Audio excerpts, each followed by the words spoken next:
제가 이제 11시 3부 예배 때 찬양을 하는데, 오후 예배보다는 정말 딱딱하시더라고요. 마음이 어떤 마음이 들었냐. 올 한 해는 완전히 시끌벅적하게 인사할 수 있는 걸 만들어내야 되겠다. 경상도에서 그런 말은 없어질도록, 뭐 딱딱하다, 뭐 얘기를 잘 못한다, 뭐 웃지 못한다, 표현을 잘 못한다. 예, 그거는 다 거짓말인 것 같고요. 마음만 있으면 다 할 줄 믿습니다. 다시 한번 옆에 분들, 뒤에 분들하고 다시 한번 사랑하고 축복합니다. 인사하겠습니다.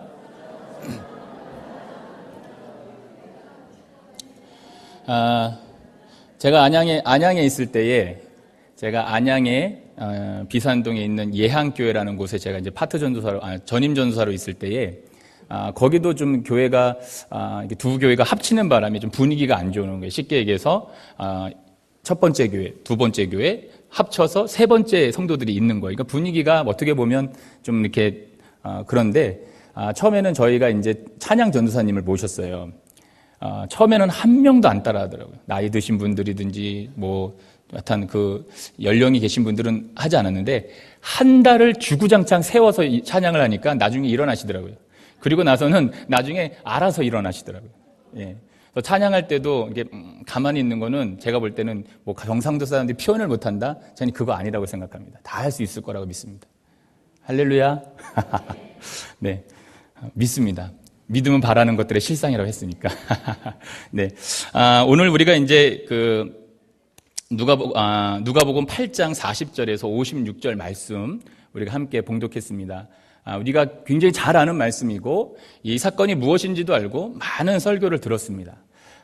뭐 많이 벗어나진 않겠지만 우리가 몇 가지를 한번 생각해보고 우리가 신앙인으로서 오늘 이 말씀 제목처럼 두려워 말고 믿기만 하라라고 하는 이 말씀의 제목처럼 과연 나에게 이런 믿음이 있는가 한번 생각해보는 시간이 되었으면 좋겠습니다.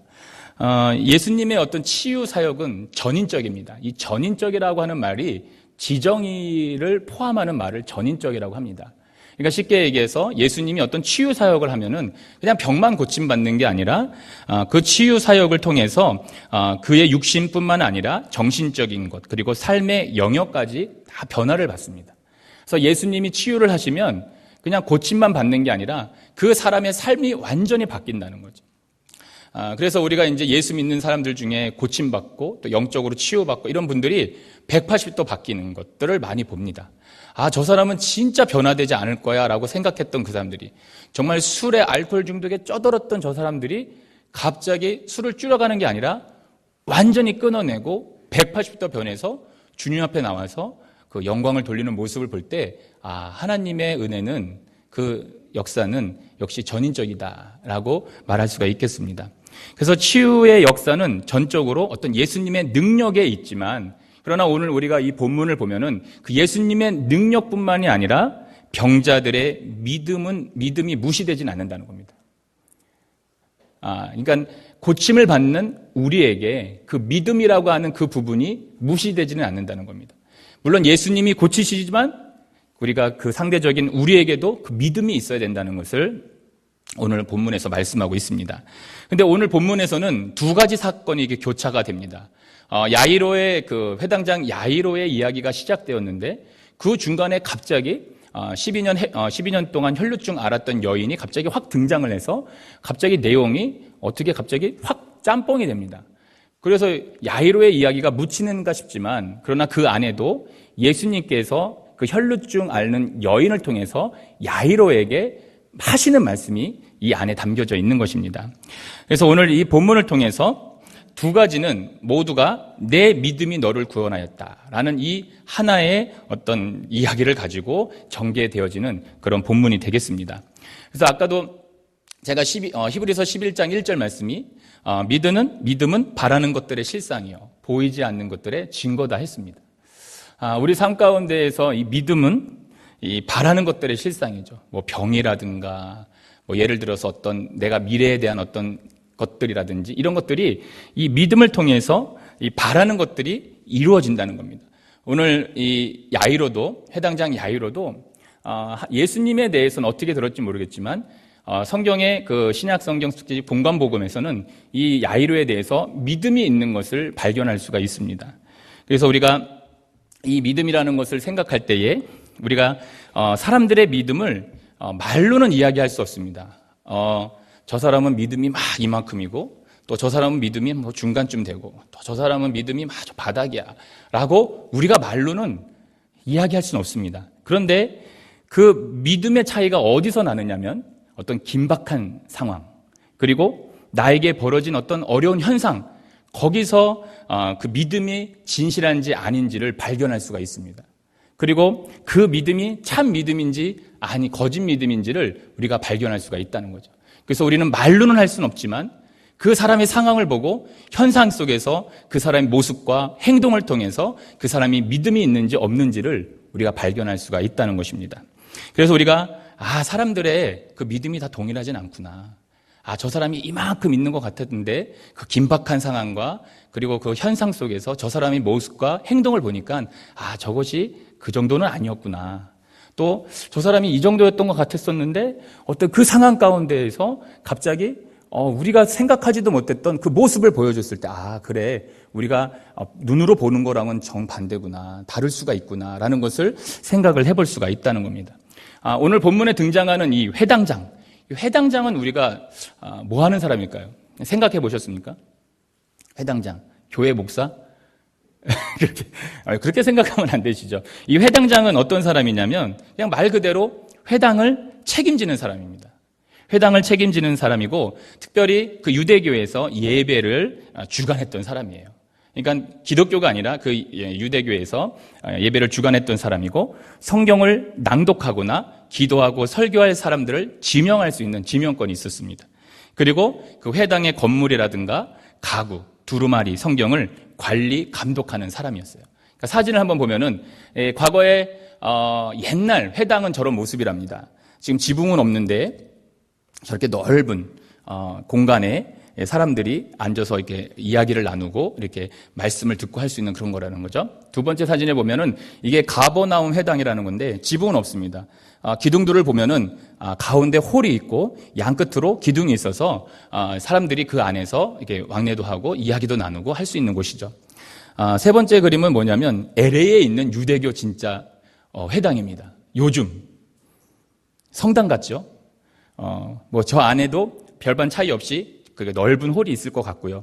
그런 거죠. 그래서 회당장은 이 회당을 관리하는 사람입니다. 회당장은 또 어떻게 선출되느냐? 그 장로들 중에서 한 명이 선출이 됩니다. 장로들 중에서 한 명이 선출되어서 그래서 회당의 질서를 그 사람이 질서를 잡아갑니다. 그리고 토의의 주제를 던져서 함께 토의하고.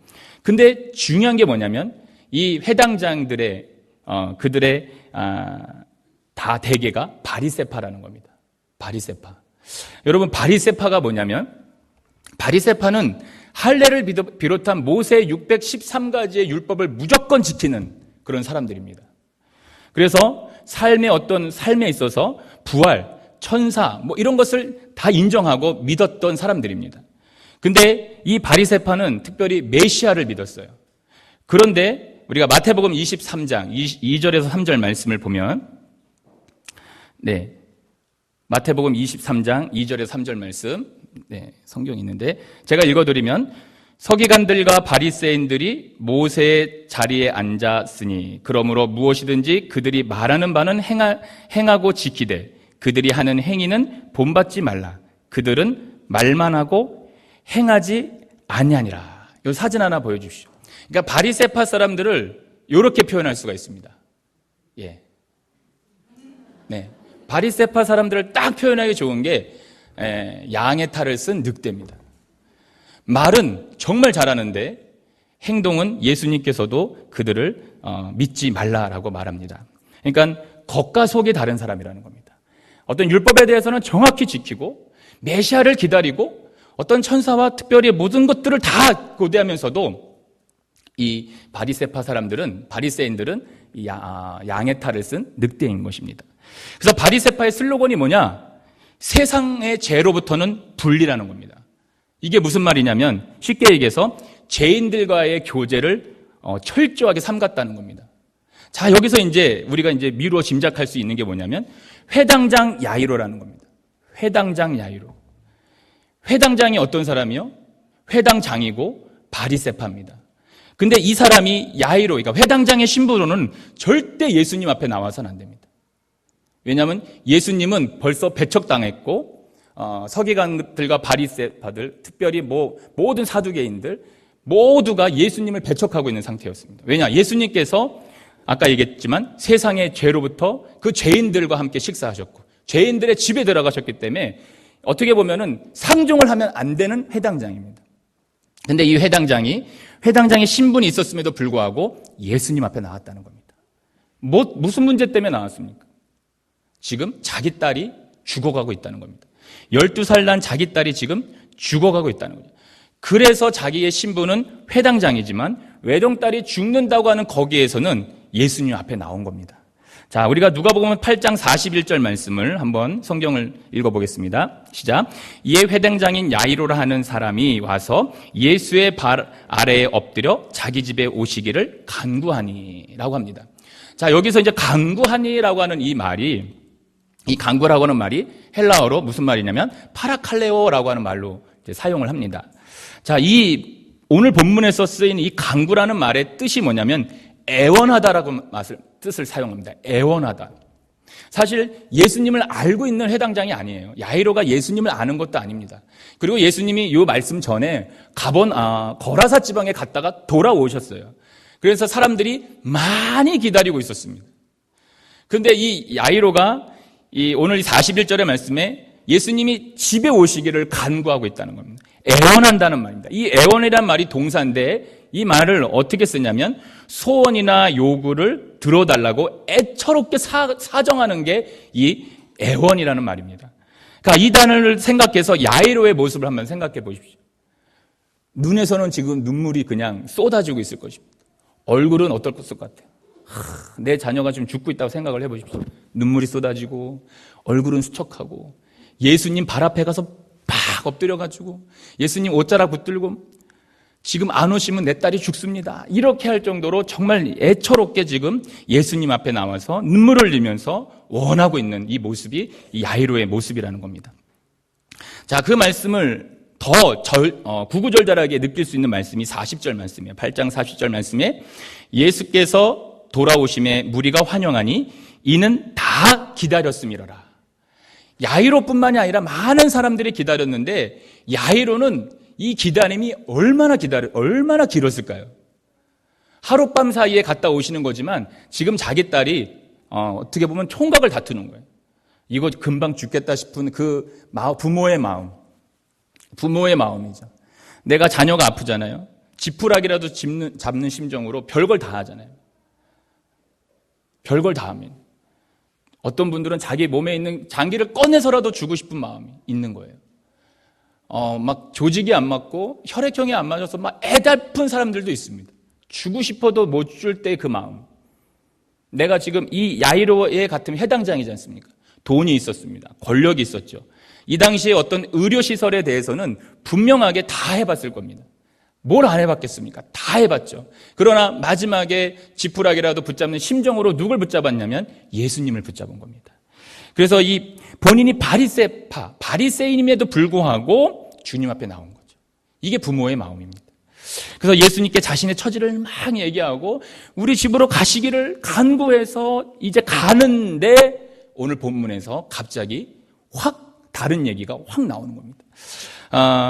자신의 12살 난 딸이 지금 죽어가고 있어서 함께 집으로 가게 되는 그 일에 갑자기 뜻밖의 한 여자가 나타나서 예수님을 잠깐인지 긴 시간인지 모르겠지만 붙잡은 겁니다.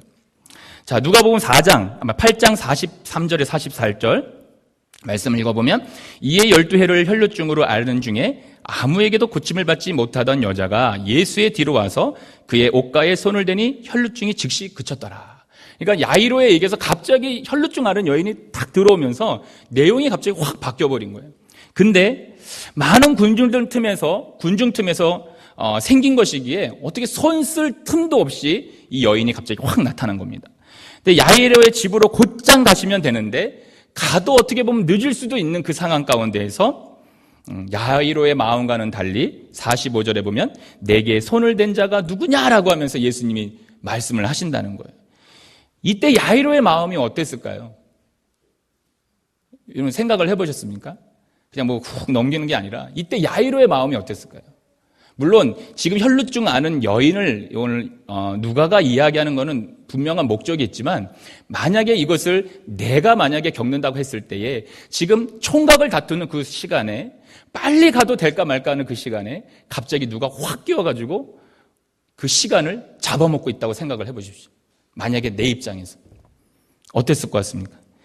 주님, 이게 중요한 게 아니라 지금 빨리 가셔야 됩니다. 이래야 되지 않을까요?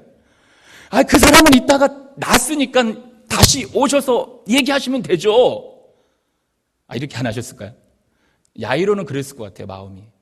근데 회당장 야이로는 순간적으로 거기서 어떤 마음이 들었을까 생각을 해보니까 두려운 마음이 들었을 거예요. 그 두려운 마음이 뭐냐면 마가복음에 보면은 마가복음 5장 22절에서 23절 한번 보겠습니다. 시작. 회당장 중에 하나인 야이로라 하는 이가 와서 예수를 보고 발 아래 엎드려 간곡히 구하여 이르되 내 어린 딸이 죽게 되었사오니 오셔서 그 위에 손을 얹으사 그로 구원을 받아 살게 하소서. 그러니까 야이로는 이 마가복음의 마가에 의하면 믿음이 있었어요. 예수님이 오셔서 손만 얹으면 나을 거라는 믿음이 있었어요. 근데 중간에 갑자기 혈루증 앓은 여인이 확 나타나가지고 시간을 그냥 빼먹어 버리니까 두려움이 생긴 거예요. 그 두려움이 뭡니까? 야이로가 믿었던 그 사실이 안 될 수도 있다는 그 마음이 생긴 거예요. 예수께서 오셔서 손을 얹으시면 나을 것인데 이 사실이 이루어질 수 있다고 하는 믿음을 가졌는데 갑자기 그 여자가 탁 나타나서 이거 어떡하지? 예수님 못 가셔서 내 딸이 죽으면 어떡하지? 여기까지 이제 생각을 한 겁니다. 그러니까 야이로는 회당장이지만 예수님에 대한 믿음이 있었고 사람마다 어떤 그 믿음의 차이는 있겠지만 그래서 예수님이 함께 하시면 낫겠다고 하는 믿음이 있던 이 야이로. 그런데 시간이 지체되면서 총각을 다투는 그 순간에 답답함을 넘어서 두려움이 생긴 겁니다. 자, 근데 여기서 이제 우리가 하나 느끼고 깨닫는 은혜가 뭐냐면 믿음은 뭐라고 우리가 설명할 수가 있을까요?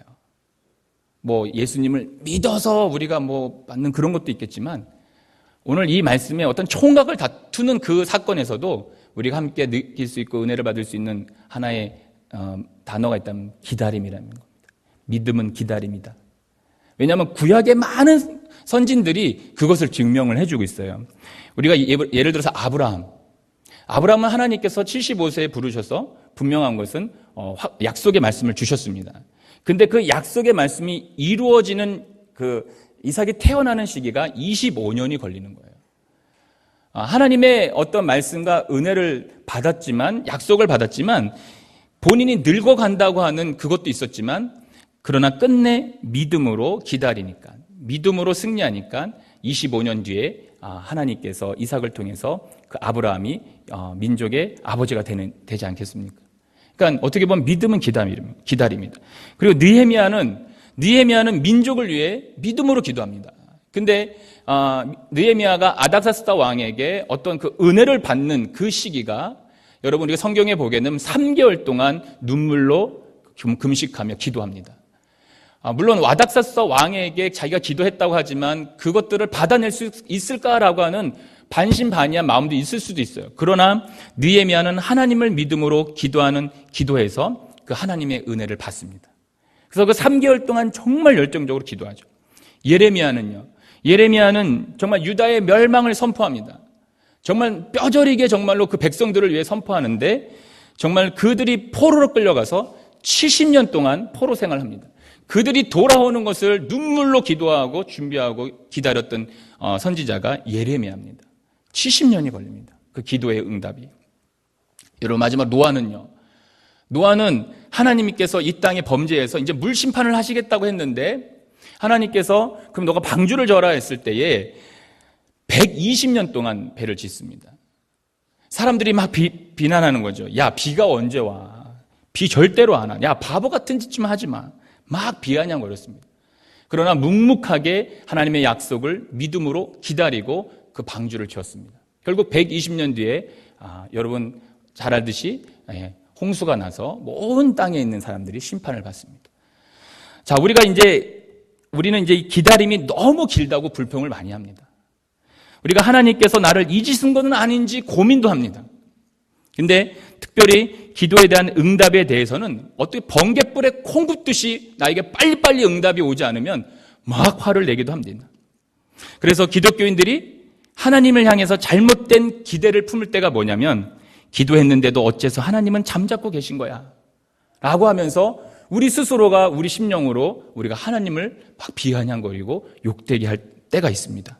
그래서 하나님을 어떤 요정이나 하나님을 도깨비 방망이로 생각할 때가 너무나 많다는 겁니다. 하나님은 그런 분이 아닙니다.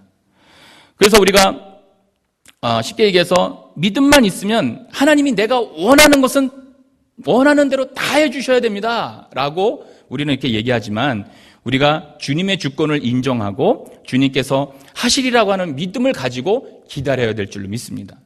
아까도 구약의 그 선진들이 그 믿음을 가지고 기다린 시간이 얼마입니까? 최소 3개월, 짧아도 25년, 최대 70년, 최장 120년을 믿음으로 기도하고 기다렸습니다. 여러분은 오늘 기도한 게 당장 내일 이루어지길 바라시죠? 믿음이 되게 좋으시네요. 저보다도 다들 좋으신 것 같은데, 저는 기도하면 빨리 하나님 이루어졌으면 좋겠는데, 물론 빨리 이루어지진 않지만 믿음의 선진지를 봤을 때에 이 믿음으로 기다린 시간. 자, 다시 본문을 보면 아니나 다를까 정말로 그 짧은 시간에 총각을 다투는 그 순간에 그 혈루증을 앓는 여인이 갑자기 확 치고 들어와서 두려움이 들어온 거예요. 아, 내 딸이 정말 죽으면 어떡하지? 막 그 상황에 있을 때에 49절에서 아니나 다를까 소식이 오죠. 무슨 소식이 옵니까? 아직 말씀하실 때에 회당장의 집에서 사람이 와서 말하되 당신의 딸이 죽었나이다. 선생님을 더 괴롭게 하지 마소서 하거늘 하고 얘기합니다. 그러니까 야이로는 자신이 믿었던과는 정반대의 일이 벌어진 겁니다.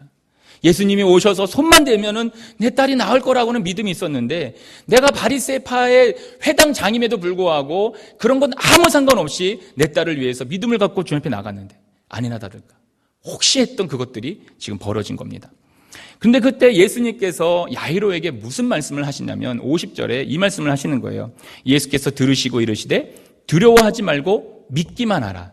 그리하면 딸이 구원을 얻으리라 하시고 라고 말씀을 하세요. 자, 여기서 여러분 두려워하지 말고 믿기만 하라 라는 말씀은 본문에서 사용한 문법 중에서 이중명령이라고 하는 그 문법에 사용된 거예요. 이게 무슨 말이냐면 이게 다 현재 진행형에 있는 거예요. 지금 야이로의 집에서 딸이 죽었다는 소식이 왔어요. 근데 우리가 처음에 시작했던 야이로의 그 생각, 그 믿음, 그것을 쭉 이어가라고 하는 말씀이 오늘 본문의 그런 문법이에요. 그러니까 쉽게 얘기해서 죽었다는 소식을 들었지만 너 마음 흔들리지 말고 지금까지 나를 향해서 가지고 있었던 그 믿음을 계속해서 끝까지 가지고 있어라. 나랑 같이 집에 갈 동안. 할렐루야. 그런데 우리는 그 순간을 기다리지 못해요. 어떻게 번갯불에 콩 굽듯이 내가 오늘 기도해서 결판 내리라 해서 했는데 이루어지지 않습니다. 내일도, 내일 모레도 이루어지지 않아요. 여러분 120년은 기도해야 이루어질 수도 있습니다. 근데 그래서 이제 왜 그러면 예수님께서 이 안에 혈루증 앓는 여인의 얘기를 왜 넣으셨을까? 여기에 왜 중간에 나왔냐면 혈루증 걸린 여인처럼 너도 믿음으로 보이라는 말을 하기 위해서 누가가 이 말씀을 여기다 넣은 겁니다.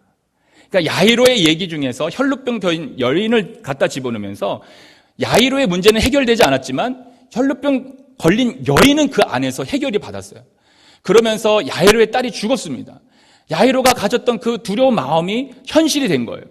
그때에 실망하고 마음 아파할 그 야이로에게 예수님께서 혈루병 걸린 그 여인처럼 네가 믿음을 보이라는 겁니다. 그래서 너는 뭐라고요? 오늘 말씀에서도 예수께서 들으시고 이러시되 두려워 말고 믿기만 하라. 그리하면 딸이 구원을 얻으리라. 이 말씀을 지금 야이로에게 하고 있는 겁니다. 그래서 주님이 우리에게 원하시는 믿음의 모습이 뭘까? 주님이 우리에게 원하시는 믿음은 내가 나를 믿었다면 너의 생각, 마음가짐, 세상에서 어떤 상황이 닥쳐도 흔들리지 말고 나만 바라봐. 내가 너와 함께하면 그 모든 것을 다 지켜줄 수 있어. 네가 기도하는 내용 오늘 아니라도 내일 모레 내가 이루어줄 수 있어. 그런데 우리는요 흔들리는 거예요. 우리는 주님을 바라보고 있으면서도 흔들립니다. 우리가 로마서 5장 1절에서 4절 말씀을 같이 한번 읽어보겠습니다. 시작. 그러므로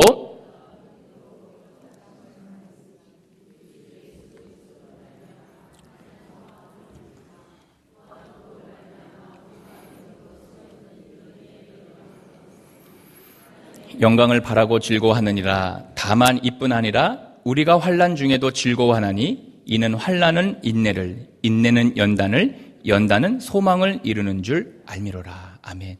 여러분, 우리에게 연단과 환난 왜 없습니까? 내가 지금 기도해서 힘든 게 왜 없습니까? 야이로와 같은 상황이 왜 없습니까?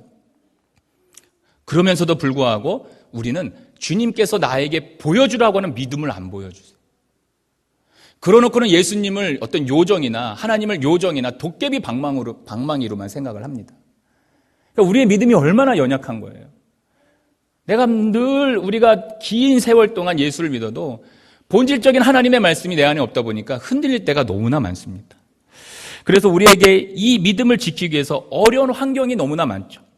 그리고 그 환경 속에서 신앙을 지킨다는 것이 얼마나 어려운지 모릅니다. 왜냐? 신앙을 지킨다는 것은 삶과 직결되기 때문에 우리도 세상에서 그것을 지키기가 너무나 어려운 거죠. 그래서 우리가 넘어지고 무너질 때가 많지만 지금 우리가 야이로와 같은 상황이 닥친다 할지라도 우리가 정말 이런 환경이 어려움이 넘쳐날지라도 믿음이 흔들리지 않고 주님만 바라볼 수 있는 저와 여러분들이 되길 바랍니다. 그래서 우리가 이제 오늘 이 말씀을 통해서 여러분이 다시 한번 믿음을 점검해 봤으면 좋겠어요. 믿음. 너희가 믿기만 하라고 하는 이 두려워하지 말고 믿기만 하라고 하는 이 믿음이 나에게 있는지를 한번 생각해 봤으면 좋겠습니다. 그래서 오늘 본문의 후반에 가면은 신앙인과 비신앙인의 모습을 좀 비교할 수 있는 내용이 나옵니다. 그게 뭐냐면 이 상황을 보면서 나는 어느 쪽일까? 나라면 어떻게 생각할까? 한번 생각해 보는 겁니다. 상황이 뭐냐면 이제 예수님께서 야이로하고 제자들과 함께 야이로 집에 왔습니다. 도착했는데 정말 사람들이 이야기하듯이 야이로의 딸이 죽었습니다.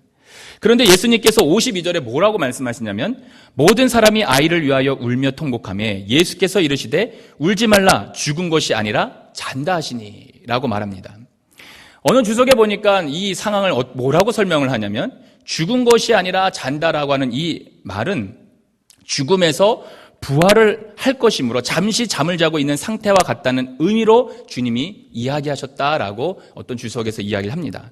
그러니까 이 말씀을 들었을 때에 신앙인과 비신앙의 태도를 우리가 생각할 수 있어요. 그러니까 여러분 마음속으로 한번 생각을 해보세요. 이 야이로의 딸이 지금 죽었습니다. 이 죽은 것을 가지고 한번 내 마음에 한번 질문을 해보세요. 이 아이가 분명 자고 있다고 믿으십니까? 여러분 마음으로 한번 생각을 해보세요. 두 번째로는 아니야 죽었는데 죽었어 라고 생각하십니까? 세 번째는 아니야 죽었지만 예수님께서 살리실 거야 라는 믿음이 있으십니까? 물론 다들 3번이라고 이야기를 하시겠죠. 예, 저도 3번이라고 이야기할 수 있습니다. 근데 53절에서 어떤 상황이 벌어지냐면 예수님께서 그렇게 말씀하신 것을 보고 사람들이 이 아이가 죽은 것을 보고 예수님의 말씀하신 거에 뭐라고 답변을 하냐면 예수님의 말씀에 비웃음으로 반응을 합니다. 그러니까 인간의 생각으로는 이 아이가 죽었다라는 것을 봤다는 거죠. 그리고 예수님이 오셨는데 이 아이는 죽은 게 아니라 잔다라고 얘기하니까 사람들 사이에서 뭐라고 하냐면 잔다고? 죽었는데? 그러면서 예수님을 비웃는 겁니다. 여러분 혹시 마음에 예수님? 우리가 이 성경의 내용을 말고 내가 정말 내 스스로가 한번 여러분 점검해 보십시오. 진짜 예수님이 살리신 거야? 정말 예수님이 살리셨나? 근데 제가 무엇을 말하고 싶냐면 지금 여러분들 마음 가운데 두근두근한 마음이 있냐는 것입니다. 예수님이 정말 살리셨어. 그래 예수님 살아계시는데 지금도 내 마음을 만져주고 계신데 이 사건 보니까 내 마음이 정말 뜨겁다라고 하는 마음이 있어야 되는데 대부분의 성도들이 어떻게 생각하냐면 이거는 옛날에 나오는 이야기야. 아무런 감정도 없는 겁니다. 이 말씀을 보면서. 여러분 옛날 이야기입니까? 아무런 감정도 없습니까? 그냥 성경의 그냥 옛날 이야기로 생각하십니까? 여러분 어느 쪽이십니까? 만약에 이게 아무 감정도 안 들고 이게 옛날 이야기야라고 생각이 드신다면 다시 한번 나를 한번 뒤돌아볼 수 있었으면 좋겠습니다. 여러분, 이 이야기를 들었을 때 이 본문이 만약에 내가 야이로거나 또 내 상황이 그렇다거나 했을 때에 이 말씀이 정말 내 마음에 와 닿아야 됩니다. 정말 예수님 살아계셔서 그렇게 하셨구나라고 하는 믿음이 우리에게 있어야 됩니다. 근데 아무런 생각이 안 들고 아무런 감흥이 안 들고 이 시간에 내가 여기 왜 앉아 있을까라고 하는 것까지 생각한다면 우리의 신앙을 한번 뒤돌아봐야 될 것 같아요. 여러분, 제가 어제도 청년들한테도 얘기했지만 제가 늘 쓰는 얘기, 저는 2000년만 살면 좋겠지만 진짜 2000년을 살지 않기 때문에 제가 그랬어요. 야, 나도 내가 모르게 벌써 40대야. 저도 결혼한 지가 20년이 됐거든요. 대단하죠? 이렇게 젊은데 20년이 됐잖아요. 새파랬던 내가 벌써 20년을 살았습니다. 야, 니네 어제 2청년이 모였거든요. 니네 20대 후반 너희들 조금만 있으면 나와 같이 나이 먹는다. 조금만 더 가면 니네 부모님들처럼 나이 먹는다. 그리고 나서는 하나님이 부르시는 그곳에 갈 거야. 우리가 2000년을 살지 못해. 우리가 잘 살아야 90년이야.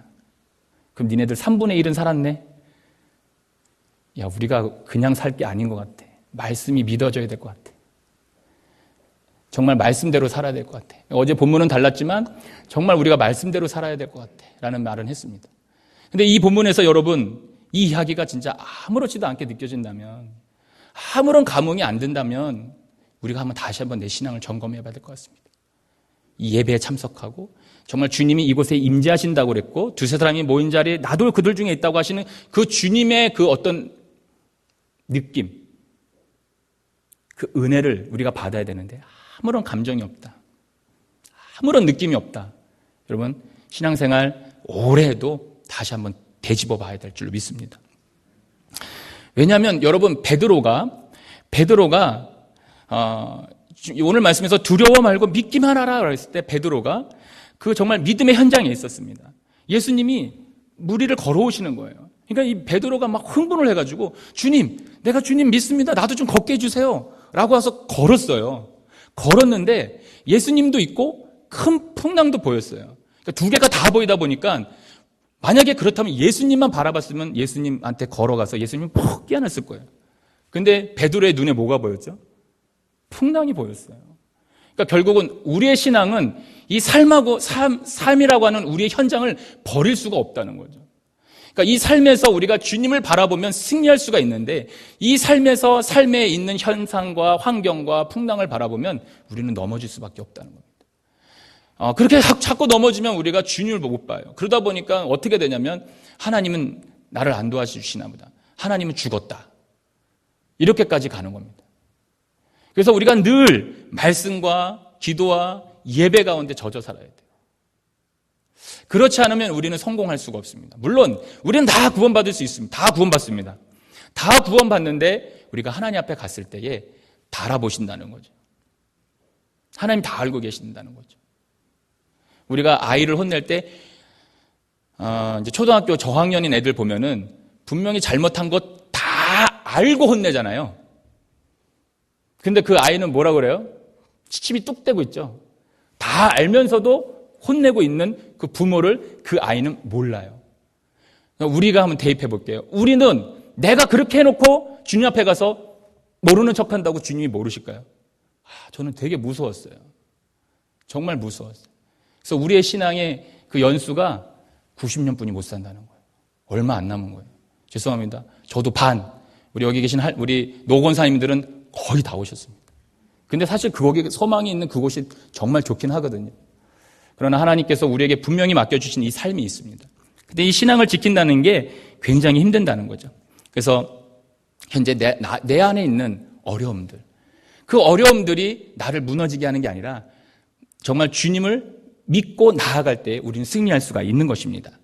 그래서 54절에 예수님께서 아이야 일어나라.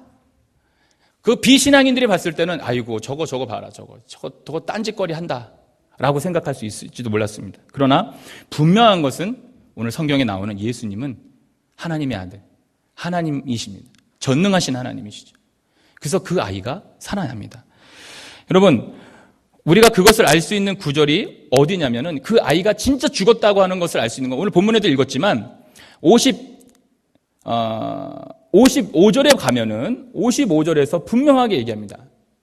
그 영이 돌아와 아이가 곧 일어나거늘 예수께서 먹을 것을 주라 명하시니. 그러니까 이 아이는 진짜 죽었어요. 그 사람들이 말한 것도 맞아요. 그런데 비신앙인들은 비웃었습니다. 예수님이라는 걸 알았으면, 이분이 하나님이라는 걸 알았으면 비웃는 게 아니라 하나님 예수님 앞에 가서 하나님 능력을, 하나님 손을 얹어 주십시오 라고 하는 믿음의 고백을 했을지 모르겠습니다. 그러나 신앙인과 비신앙인 차이가 여기서 나오는 겁니다. 왜냐하면 그 야이로의 부모들도 놀라는 거예요. 자기들이 예수님이 와서 손을 얹으면 나을 거라는 믿음이 있었지만 정말로 살아나니까 놀랬어요. 여러분, 우리가 이 놀라는 신앙이 있으면 안 됩니다. 정말 우리는 감사해야 될 줄 믿습니다. 그래서 우리가 오늘 이 본문 말씀을 통해서 진짜로 우리가 깨닫는 것은, 믿음은 어떻게 보면은 그 행동을 나타내서 많은 사람들에게 영향력을 미칠 수가 있습니다. 믿음으로 인해서 오늘 이 말씀에서는 슬픔이 변해서 축제가 됐습니다. 그리고 위협적인 존재들이 다 사라졌습니다. 하나님이 이런 분이시라는 거죠. 그래서 우리가 오늘 이 말씀을 통해서 예수님이 우리에게 허락하시는 그 은혜가 뭐냐면, 너희가 지금 어려운 상황에 있다 할지라도 믿음을 지켜서 혈루증 앓은 여인처럼 그 마음이 흔들리지 말고 끝까지 예수님을 믿어봐라. 정말 그 마음을 가지고 계속 가서 예수님과 함께 가라. 이 말씀을 우리에게 하고 계시는 겁니다. 그래서 오늘 말씀의 제목이 두려워 말고 믿기만 하라는 겁니다. 여러분, 우리 삶 가운데에서 이런 은혜가 넘쳤으면 좋겠습니다. 우리 삶 가운데에서 여러분들이 이 믿음의 어떤 모습들을 보여주셔서 영향력 있는 선포가 있었으면 좋겠습니다. 왜냐하면 이 혈루증 앓는 여인이 자기가 이 나은 것을 다 고했다라는 말이 이 선포했다는 말입니다. 그래서 예수님의 이 치유 사역을 보면서 많은 사람들이 그 영향력을 받은 겁니다. 그러니까 믿음은 보일 수가 있습니다. 우리가 선포하고 믿음대로 살면은 영광을 돌릴 수가 있다는 겁니다. 우리가 그런 믿음을 보이는 저와 여러분들 되기를 주님의 이름으로 축복합니다. 기도하겠습니다.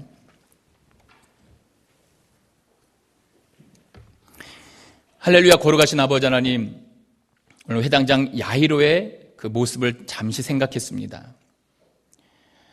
자기의 상황이 어렵고 힘들고 자기 딸이 죽어가는 상황에서 예수님을 붙들었지만, 힘들고 어려운 상황이 닥쳤을 때에 잠깐 두려움과 어려움이 그에게 닥쳤습니다.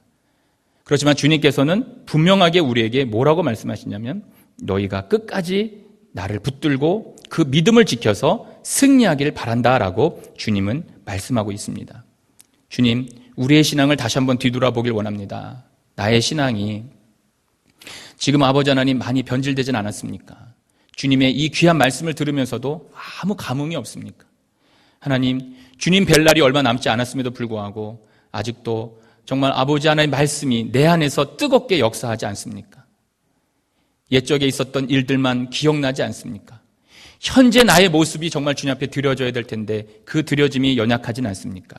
하나님, 오늘 이 시간 우리가 정말 믿음으로 승리할 수 있는 저희들 될 수 있도록 인도하여 주시옵소서.